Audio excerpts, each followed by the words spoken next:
सावंतवाडी तालुक्यासह शहरात सार्वजनिक मंडळांमध्ये उत्साह आणि आनंदाच्या वातावरणात आदिशक्ती नवदुर्गांचे आगमन झाले।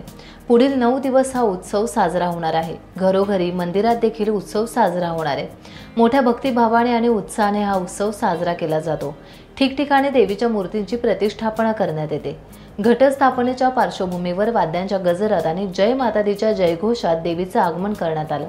यानिमित्त मंडळांमध्ये रोषणाई आणि आकर्षक सजावट करण्यात आली असून दर्शनासाठी भाविकांची गर्दी दिसून येत आहे।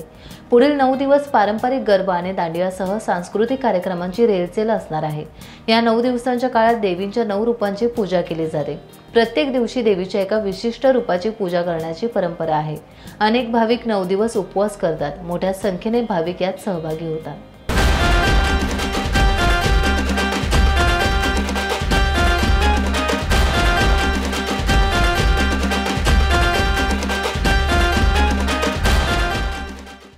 टाइम्स डिजिटलला लाईक करा, शेअर करा, सबस्क्राइब करा आणि बेल आयकॉन दाबायला विसरू नका।